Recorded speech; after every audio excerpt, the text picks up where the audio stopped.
नमस्कार। अब कुछ समय से हिंदुस्तान के किसानों पर सरकार का आक्रमण हो रहा है। एक तो किसानों को जीप के नीचे कुचला जा रहा है, उनका मर्डर किया जा रहा है। बीजेपी के होम मिनिस्टर की बात हो रही है, उनके पुत्र की बात हो रही है, उन पे कोई एक्शन नहीं लिया जा रहा है। दूसरी तरफ पूरे देश के किसानों पर सिस्टमैटिकली एक के बाद एक आक्रमण हो रहा है। पहला आक्रमण लैंड एक्विजिशन बिल को रिवर्स करने का, दूसरा ये जो 3 नए कानून लाए हैं, और आज सिस्टमैटिकली जो किसानों का है उनसे छीना जा रहा है। और ये चोरी सबके सामने हो रही है। इसलिए देश के किसान दिल्ली के बाहर बैठे हैं। कल प्रधानमंत्री जी लखनऊ में थे, मगर प्रधानमंत्री जी लखीमपुर खीरी नहीं जा पाए।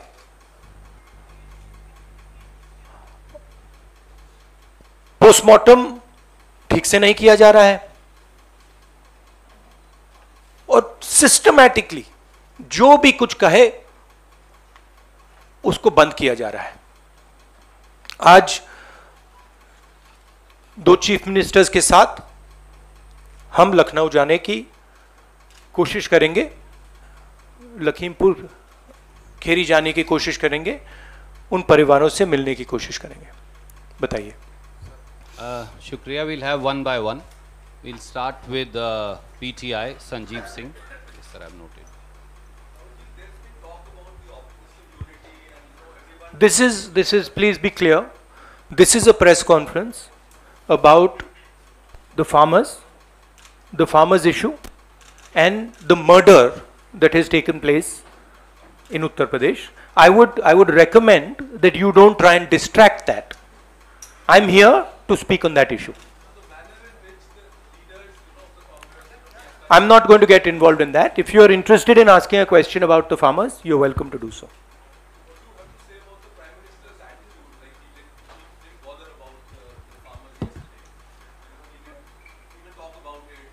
It is as I said, it is a systematic attack on the farmers of this country. And it is arrogance because the government does not realize or understand the power of the farmers. And they are provoking the farmers, they are insulting the farmers, they are killing the farmers. This is a very dangerous and bad idea. Siddharth from ANI. Yes.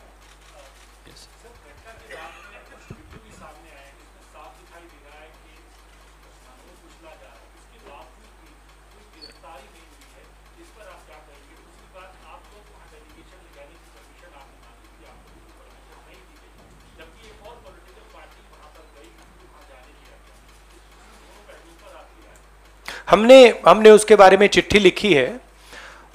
हम 3 लोग जा रहे हैं। Section 144 5 लोगों को रोकता है, 3 लोग सेक्शन 144 में जा सकते हैं, तो हमने उनको चिट्ठी लिख दी है। ये जो यूपी में हो रहा है, किसानों को मारा जा रहा है, मगर इससे पहले हाथरस में भी हुआ था और उनके एक एमएलए ने भी रेप किया था। तो ये सिस्टमैटिकली ये एक नई तरीके की राजनीति हो रही है उत्तर प्रदेश में।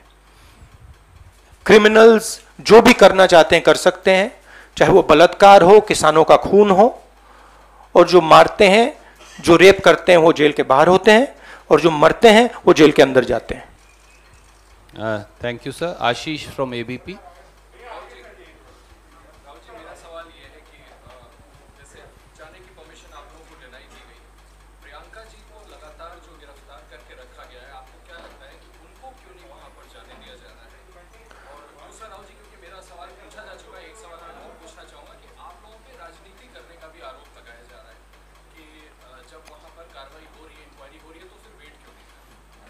मतलब हम वहां जाके देखना चाहते हैं, समझना चाहते हैं, परिवार को सपोर्ट देना चाहते हैं।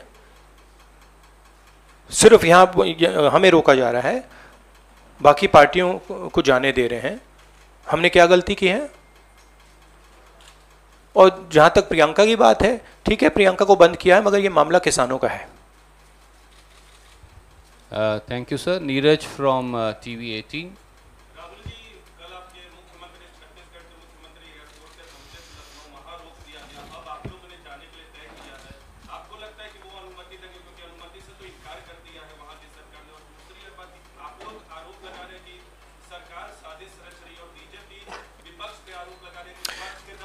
देखिए, ये मैं आपको थोड़ा समझा देता हूं। जैसे अभी आपने बोला ये राजनीति हो रही है।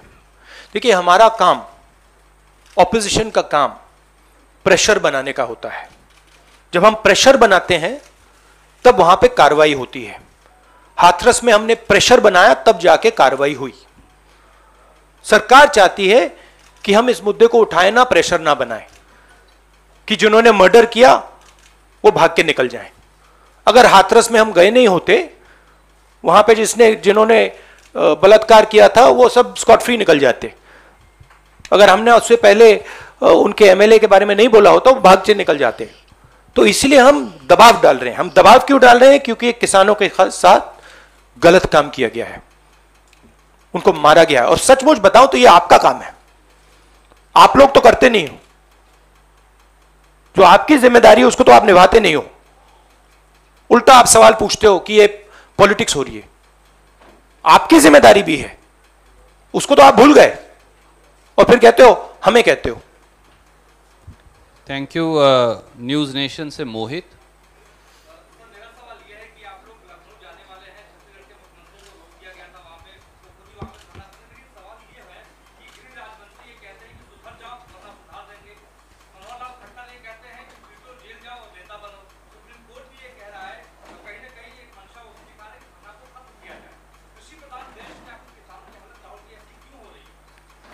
क्योंकि देश का जो ढांचा है, इंस्टीट्यूशनल जो स्ट्रक्चर है, उसको बीजेपी आरएसएस ने काबू कर लिया है।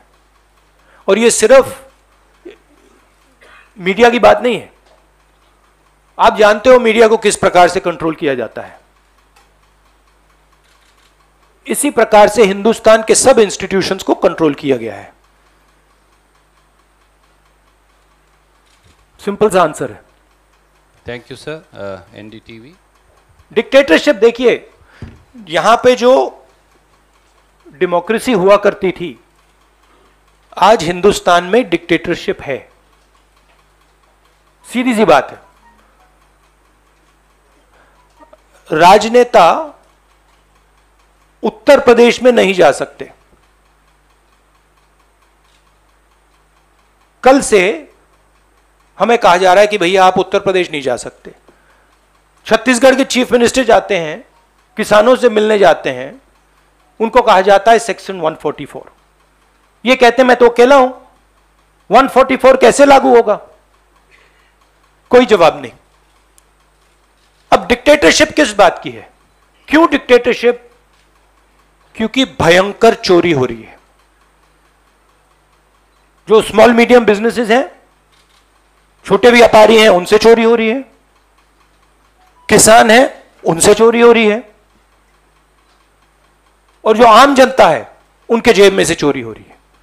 पेट्रोल डीजल के दाम बढ़ते जाते हैं और जो हिंदुस्तान की आवाज है उसको कुचला जा रहा है। Sunil.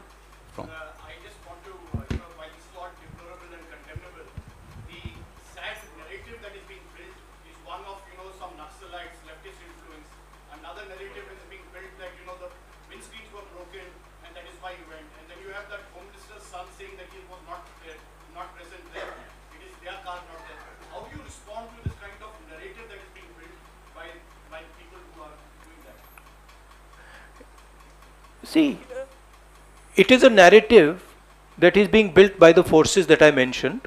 It is a narrative that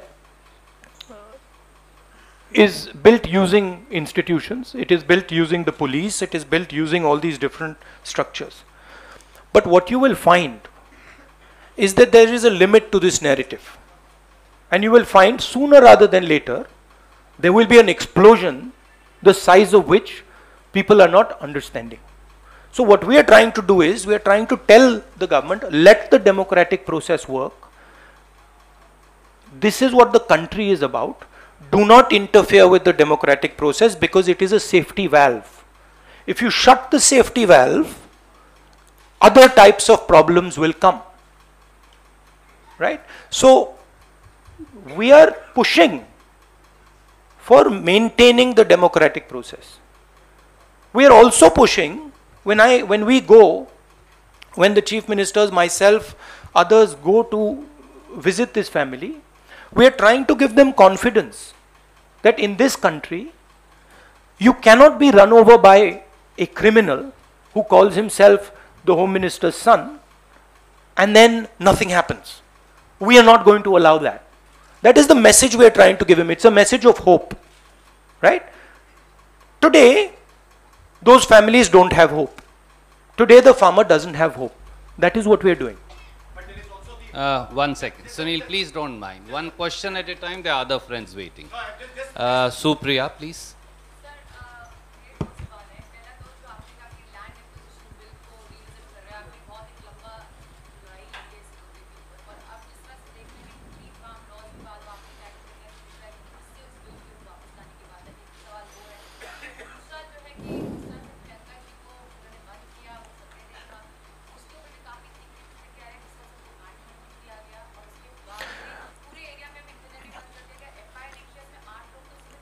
देखिए, चाहे प्रियंका हो, चाहे मैं हूं, चाहे हमारे फैमिली का कोई भी हो, मैन हैंडलिंग से हमें कोई फर्क नहीं पड़ता, कुछ फर्क नहीं पड़ता।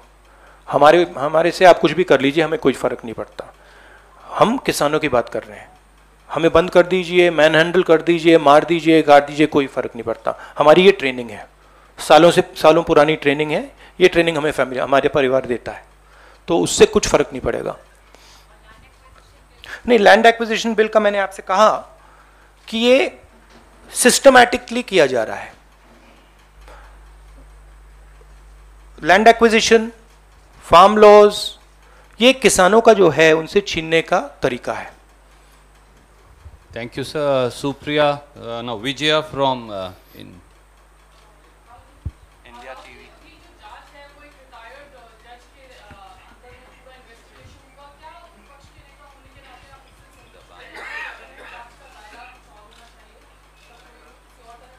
सबसे पहले मैं वहाँ जाकर बात समझना चाहता हूँ, ग्राउंड रियलिटी क्या है। क्योंकि ग्राउंड रियलिटी, सचमुच में ग्राउंड रियलिटी अभी तक किसी को नहीं मालूम। ठीक है, तो सबसे पहले हम वो जाके समझना चाहते हैं, इसलिए हम लखनऊ जा रहे हैं। रजत, लास्ट क्वेश्चन। यस,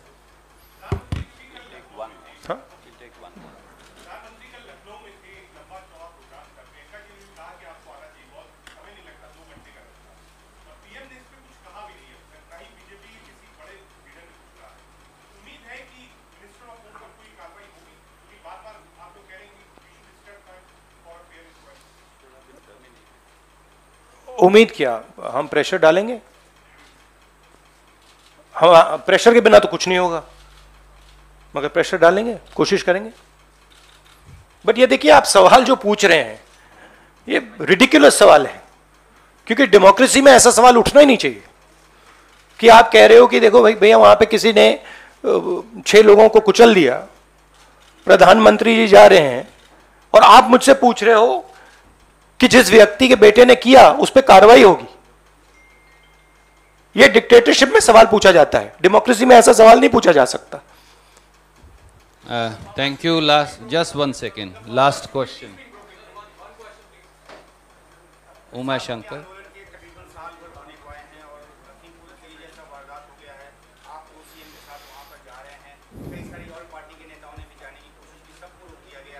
नहीं, सबको नहीं रोका गया, नहीं सबको नहीं रोका गया। Was everyone stopped? 2 parties sir कल गई, 2 पार्टीज कल गई थी। टीएमसी और Bhim army.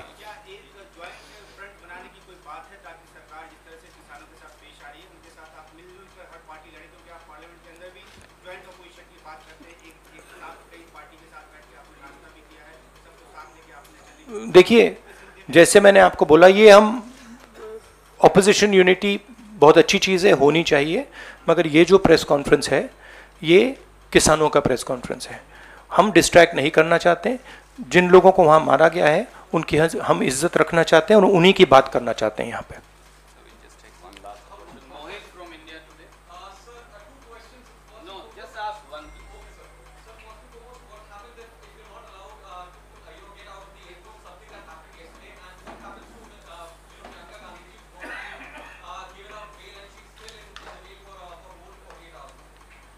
Let us see when we go there what happens. I cannot predict to you what is going to happen, but we'll go and see. My goal is to go and meet the people who have been killed. Let's see. Thank you so much. Thank you. Friends. Thank you very much. Saeed bhai, next time I will begin with you. I apologize for today.